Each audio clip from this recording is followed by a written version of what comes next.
Welcome back to another reading and correcting of The Used Child by me, Kendar, the Tiger Rats, and Ty, the Tiger Supervisor.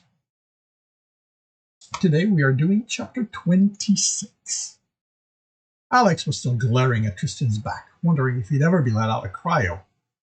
The visual changes were minor enough. He glanced at the controls to see if the timer hadn't activated to turn it on. As he saw it was deactivated, he noticed a lack of vibration. The ship was powered down. The lights were low. Tristan had taken them out.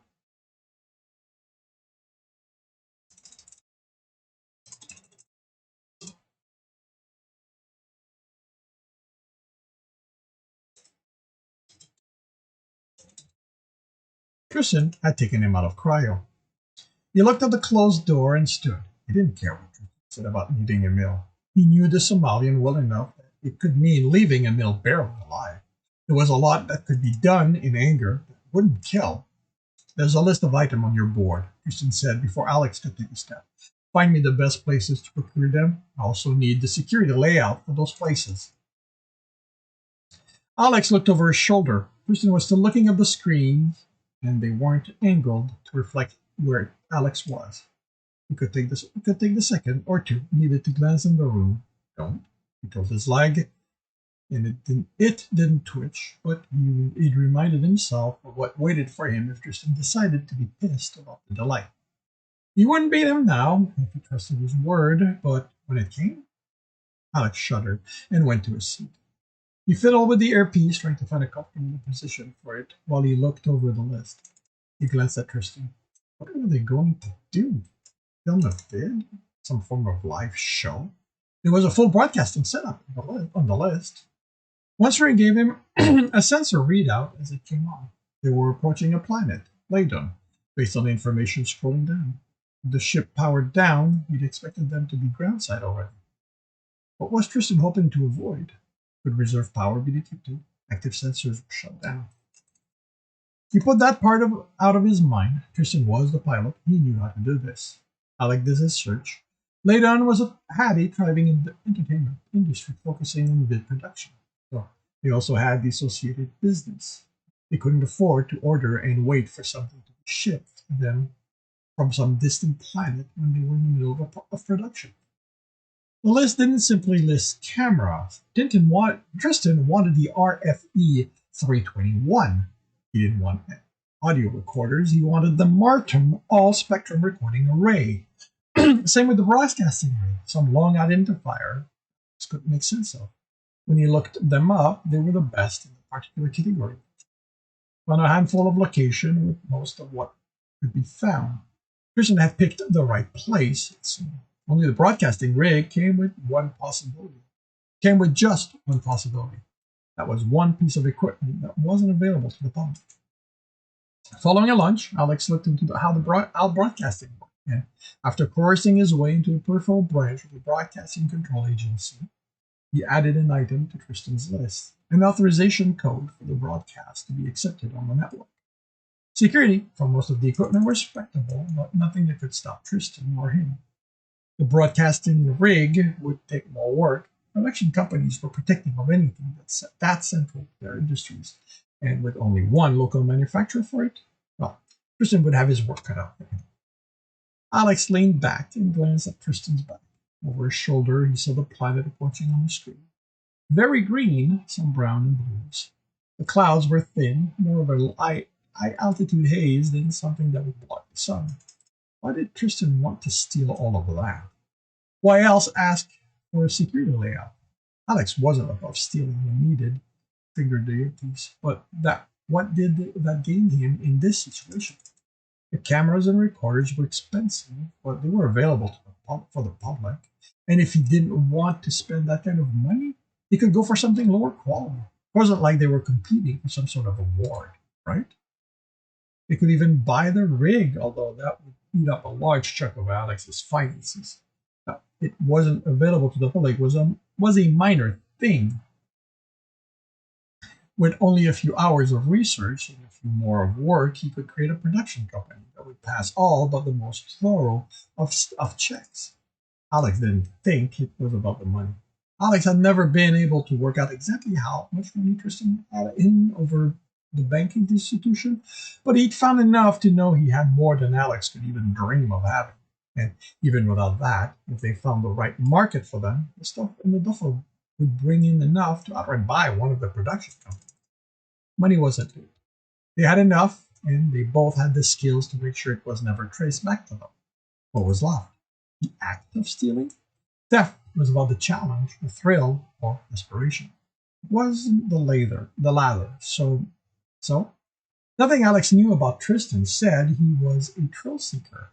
That left challenge, but was that more important than the mission?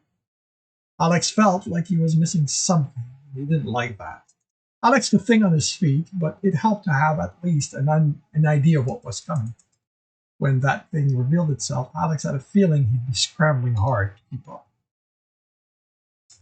The ship shook as they entered atmosphere. Tristan's screen turned off as others did. Keep warning came up on the screen. Tristan didn't react to them. He didn't do anything. Alex wasn't a pilot.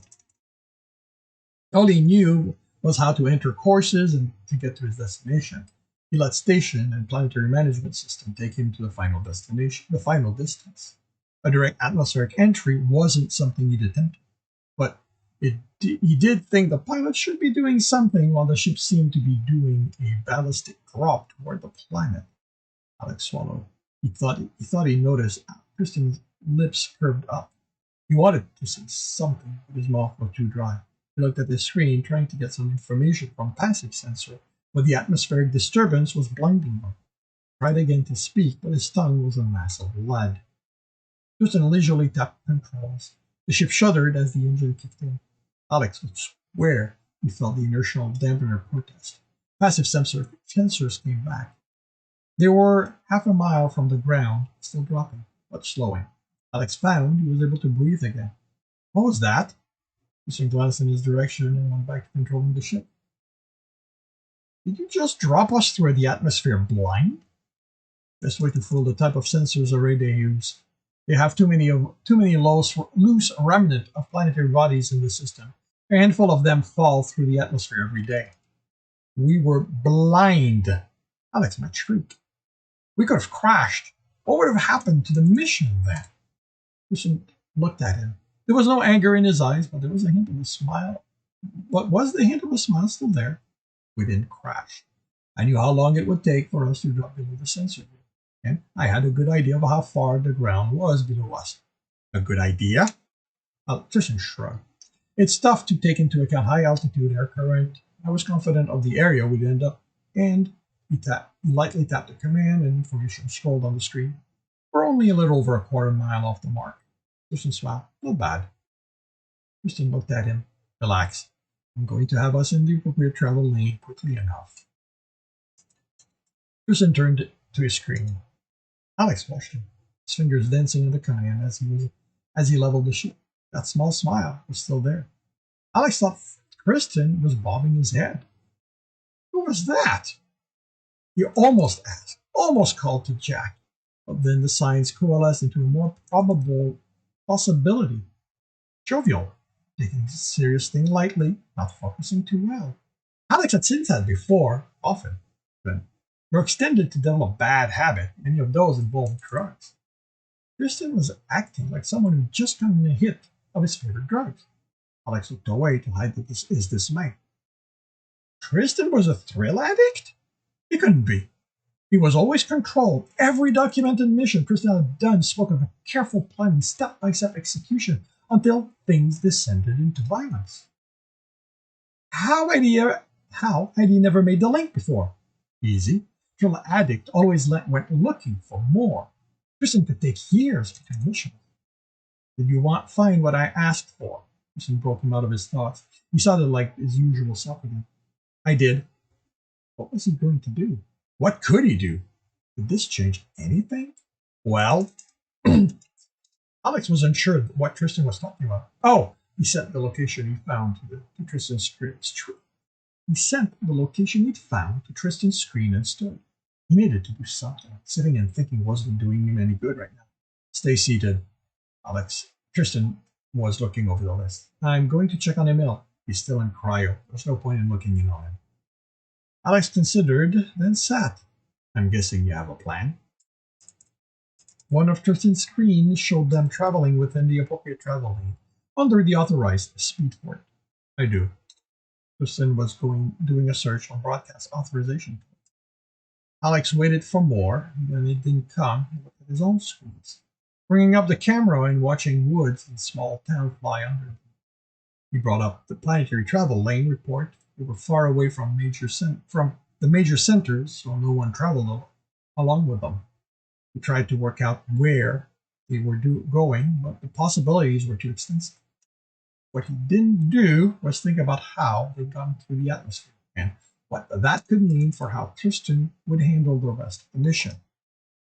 Alex had gotten bored with the scenery and was looking through what attractions the planet had to offer, other than the vid industry related one, and when the engine's pitch changed. He glanced at the time. They'd been flying for just under 3 hours. Tristan dropped them out of the lane and headed for a town. Even at the distance, something felt odd about it. Where was all the traffic that came with population centers? Why was there so much green on and around the buildings? He zoomed on one. Plants were climbing up its wall. The windows were broken, and vines climbed through those too. Well, Alex said, more to himself than Tristan, this is quaint. He looked at the Somalian. What's this place? This is where I'm going to have my showdown with the boy's father. He has a name, you know. That doesn't have any bearing on the situation. So, a showdown? As in gunfight? I expect so. Isn't there an easier way to get what you want? Not that I can see. How hard did you look? Alex thought. What happened here? It was abandoned. He maneuvered the ship low and flew them between buildings. Why? The glare Tristan gave Alex was entirely devoid of levity. Tristan was off his high, and it was clear he had no plans on acting as a tourist guide. Alex wondered if Tristan realized he was a trail addict. Unlike drugs, he didn't have to go and do something to get high. Addicts simply let themselves fall into sleep. He didn't have to go and get something to get his high. Addicts simply let themselves fall into a situation that would get their adrenaline up. As a merc, situations like that were easy enough to get into. The ship maneuvered between buildings until it came to a crumbling tower with the front falling off and enough space to land inside it. Tristan turned the ship so it faced out before landing and shutting down. Gear up.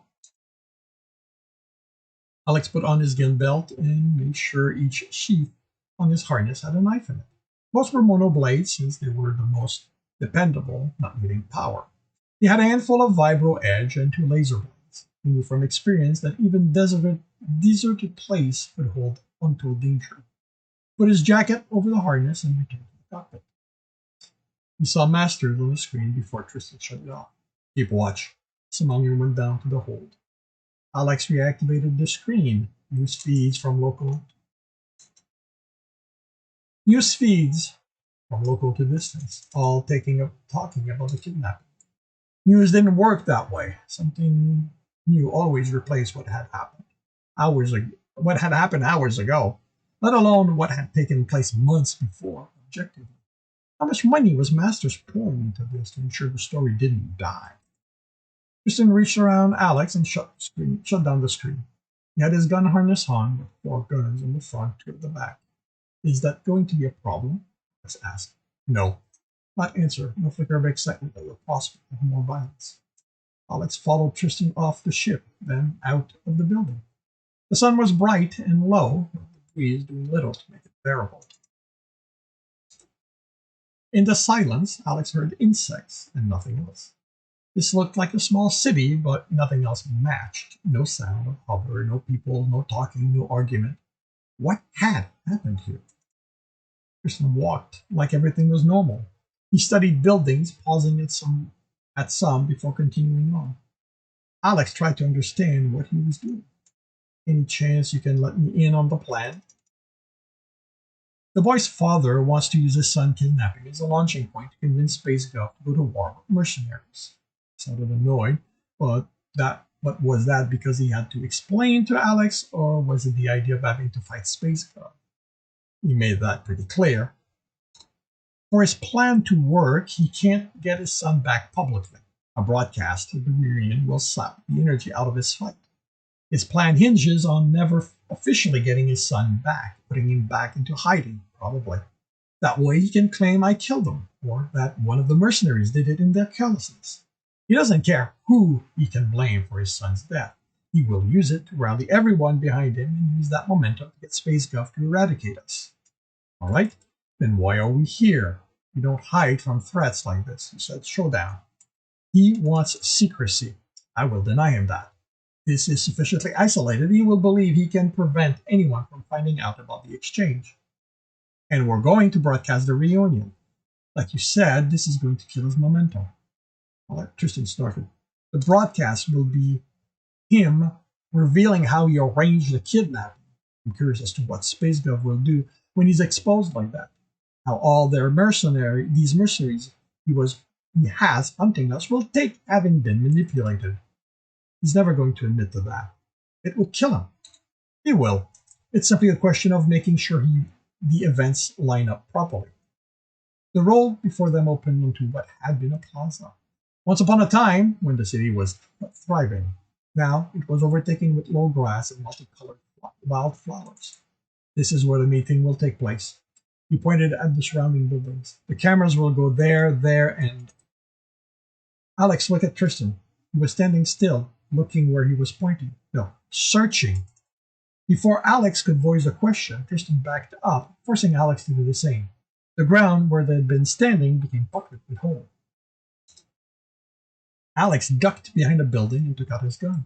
He worked out the general area where the shooter had to be and found the spot where the light reflected off the edge of it. Alex pulled back just before the corner exploded, sending shards of permacrete flying. Alex ignored the cuts and looked around again. The sniper was gone. He fired at where the shooter had been in case they were just looking down, and ran across the street. Putting a small building behind him and the shooter. It had too many windows to stop anything coming from ground level, but the roof blocked the view from most of the building where the shooter had been. Safe, he looked around for Tristan. He'd lost sight of him in his hurry. Tristan would go for the sniper, so Alec looked for the others. He couldn't imagine the shooter being alone. They'd want backup specifically in case their target managed to find cover. As he scanned around, Alex saw a shadow move through a window. Indistinct because it was on the other side of the building, but too large for an animal. Continued scanning, acting as if he hadn't noticed. The second shadow was moving in the other direction, to flank him, or following Tristan. A sniper and two backup were too few people to take on Tristan. So the others had to be elsewhere, maybe forming a net. He finished scanning the area and took position at the corner, aiming where the sniper had been. He looked left and right, scanning the other buildings, but also keeping the closest person in his peripheral vision as they approached. He could hear footsteps. When the steps stopped, Alex spun and fired. She ducked out of the way, surprised and yelling something that wasn't Space Gov standard, but the tone was harsh. The other rounded the opposite corner, firing blindly. Alex returned fire, forcing the men to take cover. These couldn't be mercs. Well, he confirmed it easily. He aimed at where the man had vanished. The head came poking around just before it acquired a hole in it. Alex spun and readied himself. The woman didn't show herself, but she'd stopped yelling. Alex followed the wall to where she'd taken cover. He listened, fast, heavy breathing. She was scared. Whatever she'd expected, it wasn't this. No other sounds. Was it really only the two of them down here? He stepped away, putting distance between them, and made a wide arc around the corner. The knife that flew at him made his shot miss, and then she was running at him with another knife. Amateur. Alex hit her in the face with the gun. She dropped and didn't move. He leveled his gun at her and waited. One blow? He knocked her out with one blow? Alex kicked. the knife away. She was breathing in that regular way people unaware of their surroundings did. In her early 30s, scar on her face and neck spoke of violent life. He rolled her on her stomach with a foot before holstering his gun. He patted her down. The clothing was just clothing, no armor on them. It was worn, had been repaired multiple times. She didn't have any other weapon. He looked where she'd been waiting for him. She dropped or left the gun there. Stupid. So fucking stupid. He reached in a pocket for the ties he kept. But what was the point? Kept your distance and shot at me. I'd have shot you in the head. Now he was going to have to kill her in cold blood. It was a scream, terror. It came to an end with the sound of an impact on the ground. Alex could justify not killing. She could have information. Now she'd known they were here, if nothing else. But something told him she wouldn't volunteer the information, which meant hurting her and then killing her in cold blood. And realistically, what could she know? The odds were they'd been here for something else, and thought he and Tristan would be easy targets. Pulled out his gun, aimed at the back of her head, rolled her on her back. I'm sorry. I'm no longer in charge of my life. Bullshit. Alex could walk away. He could leave. Tristan didn't have a bomb implanted somewhere in his head. It wasn't like the Somalian would waste time chasing him. Alex shook his head. Can't be alone. Not after thinking there was someone who loved me out there. I'm sorry you have to pay for the price for my weakness. At least she wouldn't know what had happened. He shot her in the head. Like he was a sick man. He took position at the corner and went back to scanning the building. There was a splash of red that hadn't been there at the foot of the building, probably the sniper. The next person he saw was Tristan, exiting the building, carrying a rifle over his shoulder. Alex moved from his cover, but continued scanning the area. Tristan's nonchalance didn't mean much. How many did you kill? Steady, serious tone. 2. Alex indicated the woman and pointed to the corner where he'd shot the other one. Not Merck's. Maybe he was wrong. Maybe Tristan's jubilant mood had been caused by something after all. Alex knew he hadn't imagined it. So he kept an eye out for other hints.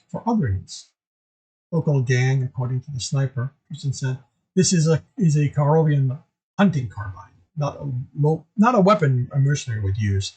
At the distance he was, the shots wouldn't have done much damage. He said it was only the 3 of them. So we just happened to stumble on them while they were doing what? Scavenging the area? Alex couldn't believe it even as he said it. No, they came here to kill us. He had no problem admitting that. I took out a knife and he began talking. Did he say how he knew where we were? He fell before I could get him to talk. Alex raised an eyebrow. He fell? Yes, he fell. Alex opened his mouth. I do not kill someone until after I've gotten all the information I need.